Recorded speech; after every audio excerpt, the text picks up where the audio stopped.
যেমন এখন দেখেন কেন ভাঙছে সমঝোতাটা, এটার আপনি একটা কারণ ধরতে পারেন যে এই যে বিশ্বাস, পলিটিক্যাল মাঠে আপনি বিশ্বাসটা করতে হয় কন্ডিশনাল। ওই যে বিএনপির সালাউদ্দিন সাহেব একটা বক্তব্যে বলছিলেন আর কি ডক্টর ইউনূসকে, দেখেন আমরা আপনাকে সমর্থন করি কিন্তু সেটা কন্ডিশনাল।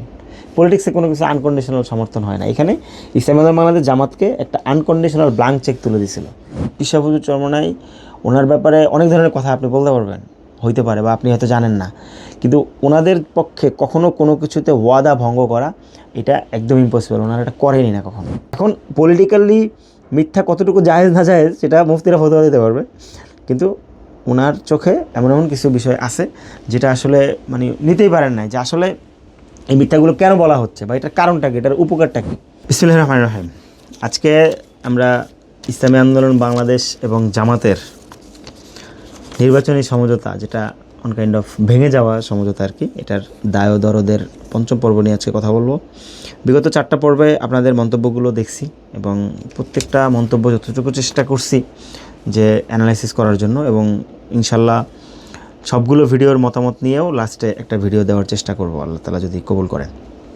আজকের ভিডিওতে আমি আলাপ করতে চাইছিলাম, এবং গত পর্বে যেটা বলছিলাম যে আজকের ভিডিওতে আমাদের আলাপ ছিল ইসলামী আন্দোলন বাংলাদেশের আমির মুফতি সৈয়দ মোহাম্মদ রেজাউল করিম পীর সাহেব চরমনাই।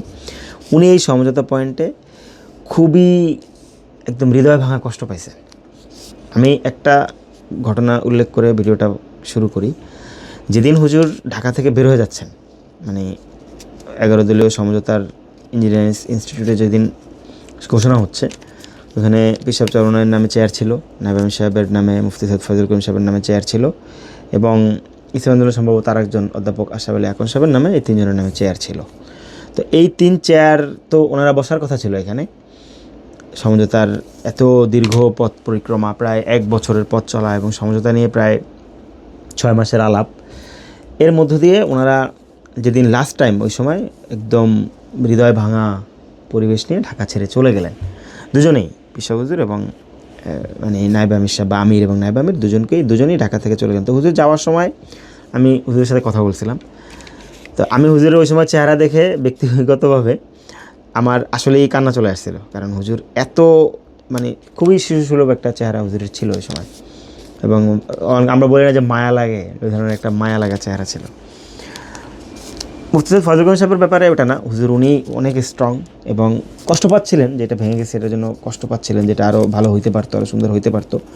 কিন্তু পীর সাহেব হুজুর অনেক অনেক মানসিক একটা কষ্টের মধ্যে ছিলেন, কারণ তিনি এত বেশি প্রচেষ্টা এই সমঝোতা নিয়ে করছিলেন যেটা অকল্পনীয় ছিল, অকল্পনীয় একদম, মানে একদম প্রবল একটা বিশ্বাসের মধ্যে উনি ছিলেন যে এবার কিছু একটা হবে এবং এই সমঝোতাটা হয়ে যাবে, বাংলাদেশের রাজনীতিতে একটা নতুন পরিবর্তন আসবে, এই ধরনের একটা চিন্তা কিন্তু উনি করতেন এবং লালন করতেন নিজের মধ্যে। আমরা অনেক বিষয় আছে যেটা আমরা ধারণ করি নিজেদের মধ্যে, তো উনি এটা ধারণ করতেন। তো এখন এসে কথা হলো যে এটা উনি কষ্টটা কী কী পাইছেন, এবং ওনার পরে এখানে মুফতি সৈয়দ ফয়জুল করিম সাহেবের এখানে ইনক্লুডিং হয়েছে বা এন্ট্রি হয়েছে বলতে পারি, এবং খুবই গোছালোভাবে এন্ট্রিটা হয়েছিল, এবং আমরা একটা নতুন আশা দেখতেছিলাম যে অন্তত এটা হয়ে যাবে শেষ পর্যন্ত। কারণ মুফতি সৈয়দ ফয়জুল করিম সাহেব ওনার ব্যাপারে আমরা বিভিন্ন ধরনের অনলাইনে বিভিন্ন কথা বলেন, কিন্তু উনি রাজনীতির ব্যাপারে এত প্রজ্ঞাপূর্ণ মানুষ। 4 আগস্ট যেই ঐতিহাসিক ওনার যেই শাহবাগ যাত্রা, এটা কিন্তু ওনার একক সিদ্ধান্ত ছিল, এটা নিয়ে সামনে না আগাই। তো এই জন্য আমাদের একটা ইচ্ছা ছিল যে এই যে একটা পরিবেশ, মানে পরিবর্তিত পরিবেশ, এটা উনি পরিবর্তন করে ফেলতে পারবেন এবং সমঝোতাটা আলটিমেটলি হয়ে যাবে। এরপর উনি আসছেন। তো পীর সাহেব হুজুরের আসলে কষ্টগুলো কী ছিল, ধরেন 9 অক্টোবর হুজুর ঢাকায় আসছেন, আইসা যে বসছেন রুমে, মাঝখানে শুধুমাত্র 2 দিনের জন্য কুড়িগ্রাম গেছিলেন, কারণ কুড়িগ্রামে খুবই বড় একটা মাহফিল হয়, যে মাহফিলটা ইসলামী আন্দোলন বা বাংলাদেশ মুজাহিদ কমিটি, যেটা একটা মাদার সংগঠন বা কোর সংগঠন, যেটা এই সংগঠনটার অত্যন্ত গুরুত্বপূর্ণ একটা প্রোগ্রাম, এই জন্য হুজুর এই কুড়িগ্রাম গেছিলেন। এবং ওই যাওয়াটার কারণে উনি ওই যে হাদি সৈয়দ ওসমান হাদি রহিমাহুল্লাহ ওনার জানাজাটা পড়তে পারেন নাই। এটা নিয়েও অনেকে অনেক কথা বলছিলেন, কিন্তু ওটা সুযোগ ছিল না। আমরা অনেকভাবে চেষ্টা করছিলাম তখন ওনাকে আনার জন্য, যে কিন্তু ওইটা পরিবেশটা আসলে হয় নাই। অনেকে বলছিলেন তখন যে জামাত আমির লন্ডন থেকে আয়া পড়ছে। জামাত আমিরের সফর ওই দিনই শেষ সফর ছিল, উনি এই জানাজার জন্য আলাদাভাবে আসেন নাই। যাক, এটা নিয়েও কথা না বলি। তো হুজুর 9ই ডিসেম্বর ঢাকায় আইসা যে বসছেন, এরপরে জাস্ট 2টা দিন বাদে বাকি পুরোটা সময়, এই যে 15ই জানুয়ারি পর্যন্ত এই পুরোটা সময় তিনি ঢাকায় একটা রুমের মধ্যে ছিলেন। এবং এইটা পীর সাহেব চরমনের জীবনের জন্য একমাত্র ইতিহাস। এটা উনি এভাবে কখনোই ওনারা কিছু নিয়ম শৃঙ্খলা রুলস মেনে চলেন। হ্যাঁ, এই রুলস এটা আধ্যাত্মিকতার জন্য বা যারা মানুষকে তাসাউফের বয়ান দেয় তাদের জন্য খুবই প্রয়োজন হয়। এটা আমি ব্যক্তিগতভাবে উপলব্ধি করি আর কি। তো সেটাকে ভেঙেও ওনারা এখানে পুরো টাইমটা ছিলেন।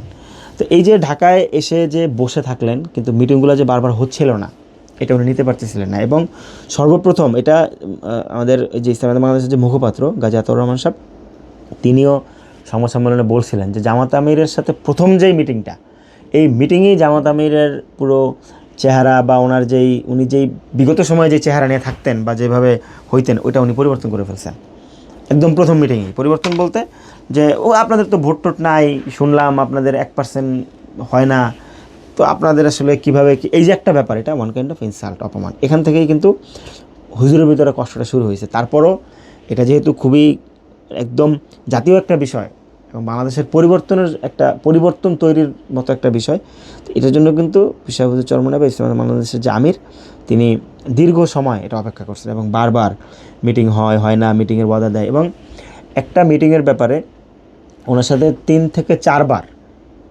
ডেট ঘুরে পরে একটা পর্যায়ে উনি বাধ্য হয়ে বলছে যে কেন মিটিংটা হচ্ছে না বলেন। পরে বলতেছিল যে জামাতের পক্ষ থেকে জানানো হয়েছিল যে আবু তাহের সাহেব খুবই অসুস্থ, উনি কথা বলতে পারে না, হসপিটালে। বলে ঠিক আছে, আমরা তো হসপিটালে যাই। পরে বলছে যে হুজুর হসপিটালে ডাক্তার ওনাকে একদম কথাবার্তা বলতে নিষেধ করছে, উনি কথাই বলবে না। পরবর্তীতে কিন্তু ওই দিন কিন্তু হসপিটালে আর উনি যেতে পারেন নাই। এরপরে বিভিন্নভাবে হোক ওনার সাথে কিন্তু হসপিটালে আবু তাহের সাহেবের সাথে 2 দিন পরে বা 3 দিন পরে দেখা হয়েছিল। এবং সেখানে হাত ধরা জামাতের নায়েব আমিরের ইসলামাবাদ বাংলাদেশের আমির বলছিল যে পরিবেশটা কি নষ্ট হয়ে যাচ্ছে বা করে দিচ্ছেন। তখন তিনি বলছিলেন না হুজুর, এমন কিছু হয় না, এটা সব ঠিক আছে, কোনো সমস্যা হবে না। এখানে ইন্টারনাল এমন কিছু বিষয় ছিল যেটা শুধুমাত্র জামাতের হয়তো ওনারা কয়েকজনই জানেন, যে কারণ এগুলোর কোনো ধরনের আপনি যদি এই ব্যাপারগুলোর ঘটনা প্রবাহগুলো জানেন, তাহলে আপনি এগুলোর হিসাব মিলাতে পারবেন না, যার এগুলো কেন ঘটলো, মানে আপনি হিসাবটাই মিলাতে পারবেন আলটিমেটলি। তারপরে যদি আরও কয়েকটা পয়েন্ট বলি, যেমন একটা তো বললাম যেটা মিটিং নিয়ে যে সময়ক্ষেপণটা, এটা ওনারা নিতে পারেন নাই। এরপরে হলো যে ওয়াদা ভঙ্গর যে ব্যাপারটা, এটা পীর সাহেব হুজুর চরমনাই ওনার ব্যাপারে অনেক ধরনের কথা আপনি বলতে পারবেন, হইতে পারে বা আপনি হয়তো জানেন না, কিন্তু ওনাদের পক্ষে কখনো কোনো কিছুতে ওয়াদা ভঙ্গ করা এটা একদম ইম্পসিবল। ওনারা এটা করেনি না কখনো। আপনার কাছে কোনো ওয়াদা ভঙ্গ পাবেন না, জীবনে পাবেন না। কেউ বলতে পারবে না যে পীর সাহেব চরমনাই এই ওয়াদাটা করছে আমার সাথে, এটা পালন করে নাই। মানে বলে দেবে যে এটা কিন্তু আমি পারবো না, ক্লিয়ার বলে দেবে, কিন্তু ওয়াদা ভঙ্গ এটা হুজুর কখনোই পছন্দ করেন না। এবং মিথ্যা বলা, এখন পলিটিক্যালি মিথ্যা কতটুকু জায়েজ না জায়েজ সেটা মুফতিরা ফতোয়া দিতে পারবে, কিন্তু ওনার চোখে এমন কিছু বিষয় আছে যেটা আসলে মানে নিতেই পারেন না, যে আসলে এই মিথ্যাগুলো কেন বলা হচ্ছে বা এটার কারণটা কি, এটার উপকারটা কী। এই হলো মোটামুটি এই পীর সাহেব হুজুর চরমনাইয়ের যে কষ্টগুলা এটার। এবং বারবার বলা হয়েছে যে আমিরের সাথে বসে, আমির সহ বসে এগুলো ঠিক করে ফেলি আমরা, কিন্তু ওইদিকে যাওয়া হয় নাই। এবং এরপরে যখন এটা একদম পীর সাহেব হুজুর যখন চূড়ান্ত বিরক্ত, এবং এই বিরক্তটা একদম মানে খুবই খারাপ পর্যায়ে যখন বিরক্তটা হয়েছে হুজুর, তখন এখানে মুফতি সৈয়দ ফজলুল করিম সাহেব হুজুর, আমাদের ইসলামাবাদ বাংলাদেশের যে নায়েব আমির শাইখে চরমনাই, ওনাকে এখানে ইনক্লুড করা হয়েছে এবং উনি এখানে আসছেন। এবং উনি যেদিন আসছেন ওই দিন আমি ওইখানেই ছিলাম। উনি যখন আসতেছিলেন বা আসছেন ওই দিন আমি ওখানে ছিলাম। যেগুলো নিয়ে কথা বলি না খুব একটা, যা পাবলিক আছে তা নিয়ে ডিসকাশন করি, কিন্তু এবার এই বিষয়গুলো নিয়ে কথা বলার যেটা কারণ, সেটা হলো যে দায় এবং দরদের যে বিষয়টা। আমরা জুলাইয়ের পরে যেই পরিবেশটা দেখতে চাইছিলাম, জুলাইয়ের পরে আমরা যেই স্বপ্নটা দেখছিলাম, সেই স্বপ্নের একটা মূল জায়গা ছিল। যেমন আমি ব্যক্তিগতভাবে আমার ওই পীর সাহেব হুজুরের মতোই, মানে আমার হৃদয়ে অনেক কষ্ট। আমি এই জুলাইয়ের পরে, আমি জুলাইতে ফুল টাইম মাঠে ছিলাম, জুলাইয়ের 5ই জুলাই থেকে শুরু করে একদম 5ই আগস্ট পর্যন্ত অন্তত।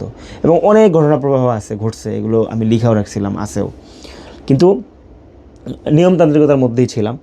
এবং এই জুলাইয়ের কানেক্টিভিটি এবং বিভিন্ন কারণে এনসিপির কেন্দ্রীয় কমিটিতে পর্যন্ত আমাকে টানা হয়েছিল, জাতীয় নাগরিক কমিটির জন্য আমাকে মানে রেকমেন্ড করা হয়েছিল। এটার তো কারণ তো ছিল আলটিমেটলি।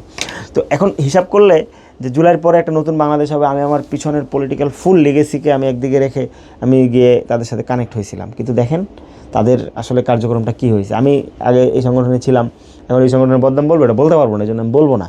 কিন্তু এটা সবাই দেশের সবাই কিন্তু এটা জানে যে আসলে যেই আমরা নতুন রাজনীতি, ইয়ং বেজ যে পলিটিক্স, এবং যেটাকে সুন্দরভাবে নামও দেওয়া হয়েছিল একটা নয়া বন্দোবস্ত যেই আলাপ, এটাতে কিন্তু আমরা ফেল করছি আলটিমেটলি, এবং আমরা কষ্ট পাইছি। এরপরে এসে দ্বিতীয় যে আশাহত হওয়ার ঘটনা আমাদের জন্য বা আমার জন্য, সেটা হলো যে আমরা এই নতুন স্বপ্ন এটা দেখছিলাম যে এখানে একটা নতুন পরিবর্তন হবে। দেখেন, পলিটিক্যালি আমি কিন্তু আমার লাইফকে পলিটিক্যালি চালাই না, বা রাজনৈতিক কোনো আমার ফিউচার পলিটিক্স না, পলিটিক্স নিয়ে আমার কোনো ফিউচার নাই, বা আমি কোনো পলিটিক্যাল ফিউচার নিয়ে চিন্তা করি না। আমার লাইফের চিন্তা হলো যে আমি সচেতন থাকতে চাই, দেশ সম্পর্কে পরিচ্ছন্ন থাকতে চাই, কথা বলতে চাই, এবং যেহেতু পড়াশোনা করছি, হিউজ একাডেমিক ব্যাকগ্রাউন্ড, এই সেই একদম বহুত কিছু, সার্টিফিকেটের কোনো অভাব নেই। বাংলাদেশের যে কয়টা শিক্ষাধারা আছে সবগুলো শিক্ষাধারার একদম ভালো সার্টিফিকেট আমার আছে। আমি কমনসে দাওরাত হাদিস পড়ছি ভালোভাবে, মুমতাজ রেজাল্ট করে, এবার আবার তাফসির পড়ছি, ইফতায় ভর্তি হয়েছিলাম, পরে পড়ি নাই। এরপরে আলিয়া মাদ্রাসায় আমি দাখিল আলিম পরীক্ষা দিচ্ছি, এবং কলেজে আমি পড়ছি, ফাজিল কামিল পরীক্ষা দিচ্ছি। কামিল পরীক্ষা দেই না, আমার ভালো লাগে না, এত পড়াশোনা করে কী করবো এই জন্য আর।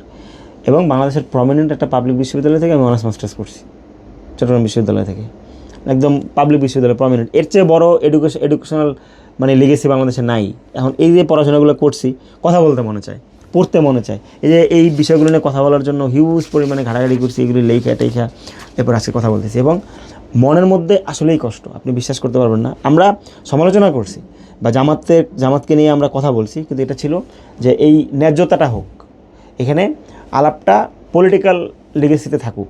যেমন এখন দেখেন কেন ভাঙছে সমঝোতাটা, এটার আপনি একটা কারণ ধরতে পারেন যে এই যে বিশ্বাস, পলিটিক্যাল মাঠে আপনি বিশ্বাসটা করতে হয় কন্ডিশনাল। ওই যে বিএনপির সালাউদ্দিন সাহেব একটা বক্তব্যে বলছিলেন আর কি ডক্টর ইউনূসকে, দেখেন আমরা আপনাকে সমর্থন করি, কিন্তু সেটা কন্ডিশনাল।